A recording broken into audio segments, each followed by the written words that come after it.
तो इस वीडियो में पढ़ने वाले हैं हम what do various nutrients do for your body. अलग अलग तरह के न्यूट्रिएंट हमारी बॉडी के साथ क्या करते हैं, उनका क्या इस्तेमाल होता है। तो हमारे जैसे हो गए कार्बोहाइड्रेट। कार्बोहाइड्रेट ज़्यादातर इस्तेमाल होते हैं, उनका यूज़ होता है एनर्जी के लिए। हमारा जो ब्रेन होता है सबसे ज़्यादा एनर्जी लेता है, और वो कहाँ से लेता है? ग्लूकोज से। यानी हमारी टोटल 20% फूड से जो एनर्जी होती है वो हमारा ब्रेन ही ले जाता है। और दूसरे एनर्जी सोर्सेज पे रिलाई कम करता है। एनर्जी फैट्स भी, प्रोटीन और प्रोवाइड भी कर सकते हैं, लेकिन जो हमारा ब्रेन है वो सिर्फ ग्लूकोज पे ही डिपेंड रहता है। और फैट्स भी एनर्जी की तरह यूज़ होते हैं, इस्तेमाल हो सकते हैं, लेकिन ये तब एनर्जी की तरह इस्तेमाल होते हैं जब हमारे पास कार्बोहाइड्रेट ख़त्म हो जाए पूरे और प्रोटीन भी ख़त्म हो जाए, तब जाके। सबसे पहले हमारा जो ब्रेन होता है वो कार्बोहाइड्रेट से एनर्जी लेता है, उसके बाद प्रोटीन, उसके बाद फैट से। तो इसीलिए कार्बोहाइड्रेट हमारे लिए बहुत ज़रूरी होता है, वरना हम डिजीनेस महसूस करेंगे जब ग्लूकोज की कमी हो जाती है हमारे ब्लड में, फेंट हो सकते हैं ना। और फैट्स लुब्रिकेशन की तरह भी इस्तेमाल होते हैं, और इंसुलेशन, बॉडी की को इंसुलेट करने के लिए और बॉडी के ऑर्गन्स को इंसुलेट करने के लिए भी फैट का इस्तेमाल होता है। और ऑर्गन प्रोटेक्शन की तरह जो हमारे फैट्स होते हैं बॉडी के अंदर, फैट से होता है ऑर्गन के ऊपर, वो एक शॉक एब्जॉर्बर की तरह इस्तेमाल होता है। तो वो इम्पैक्ट को एब्जॉर्ब कर लेता है जब भी कोई हिट होती है हमारी बॉडी किसी चीज़ से। और विटामिन एब्जॉर्प्शन का भी काम करता है। जो फैट सॉल्युबल विटामिन होती हैं उनको एब्जॉर्ब करने में फैट्स मदद करते हैं। और जो हमारे लिपिड्स होते हैं और जो सेल वॉल्स होती हैं, सेल मेम्ब्रेन होती हैं, तो वो लिपिड से मतलब उनको बनाने में भी फैट मदद करता है। ठीक, अब आते हैं प्रोटीन पे। तो प्रोटीन ज़्यादातर मेनली यूज़ होता है ग्रोथ के लिए, मसल ग्रोथ के लिए, ठीक है, और मसल मेंटेन करने के लिए, एनर्जी के लिए भी, बैलेंस करने के लिए फ्लूइड्स को हमारी बॉडी के अंदर, और सेल को बनाने के लिए, सेल मेम्ब्रेन को बनाने के लिए अलग अलग तरीके के अमाइनो एसिड्स होते हैं, और उनका इस्तेमाल अलग अलग चीज़ों में किया जाता है प्रोटीन को बनाने में। ठीक, और मतलब प्रोटीन से डीएनए को भी बनाने में, आरएनए, ये सब प्रोटीन की वजह से ही बन पाते हैं। हमारी बॉडी के अंदर बहुत ही ज़्यादा तरह के प्रोटीन्स होते हैं, ठीक है। और प्रोटीन की जो छोटी यूनिट होती है वो अमाइनो एसिड्स होते हैं। मिनरल्स, और मिनरल्स बिल्ड करते हैं स्ट्रॉन्ग बोन्स को। जैसे हमारे पास कैल्शियम हो गया, कैल्शियम एक मिनरल है, वो इस्तेमाल होता है हमारी हड्डियों को बनाने के लिए और मजबूत बनाने के लिए, ठीक। और दांतों को बनाने के लिए कैल्शियम कार्बोनेट होता है दांत में भी, तो और पोटेशियम भी होता है, पोटेशियम कार्बोनेट, ठीक।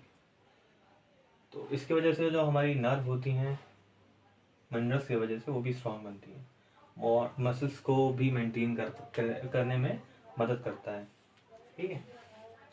हेल्पिंग बॉडी मेक एंजाइम्स, तो एंजाइम्स को भी बनाने में जो हमारे मिनरल्स हैं उनका इस्तेमाल होता है, और हार्मोन्स का बनाने के लिए भी। जैसे हमारे पास कोबाल्ट हो गया, ठीक, और हमारे यहाँ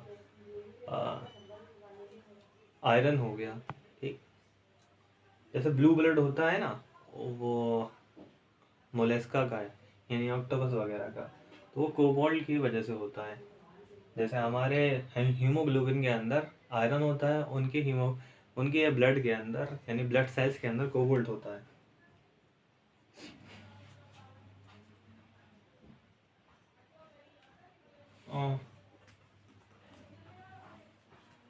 और ये आते हैं हार्मोन्स, हार्मोन को बनाने के भी इनका इस्तेमाल होता है मिनरल्स का। जैसे HGH हो गया, यानी ह्यूमन ग्रोथ हार्मोन्स। और विटामिन अलग अलग तरह के होते हैं, जैसे vitamin A, B, C, D, E और K। तो हर विटामिन का अपना अलग रोल होता है। विटामिन ए का मेनली जो रोल होता है, इस्तेमाल होता है, वो किया जाता है, मतलब होता है अच्छा रखने में, हेल्दी रखने में, और स्किन को हेल्दी रखने में, अच्छा रखने में, ठीक है। और विटामिन बी जो है, ये विटामिन बी एकदम कॉम्प्लेक्स हो, मतलब बहुत तरह के विटामिन होते हैं। विटामिन बी ही अलग ही तरह के होते हैं, जैसे vitamin B1, B2 and B12। तो इसलिए हम विटामिन बी को बोलते हैं विटामिन बी कॉम्प्लेक्स। और सी, जो विटामिन सी होता है वो इस्तेमाल होता है जैसे हमारे पास जब पैथोजन अटैक करता है तो उस वक्त विटामिन सी मदद करते हैं इम्यून सिस्टम को फाइट करने में डिजीज़ से।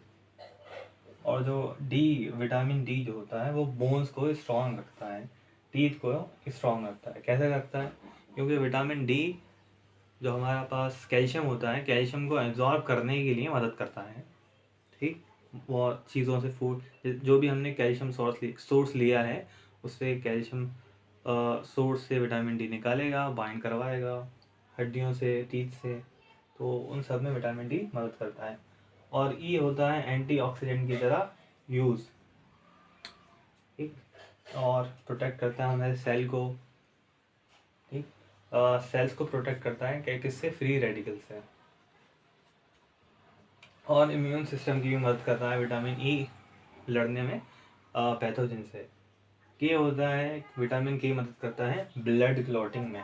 ब्लड क्लॉटिंग किसकी वजह से होती है? हमारे ब्लड प्लेटलेट्स की वजह से होती है। तो ऐसे काफ़ी फैक्टर्स होते हैं, क्लॉटिंग फैक्टर। उन क्लॉटिंग फैक्टर को बनाने के लिए विटामिन के का यूज़ होता है बॉडी के अंदर।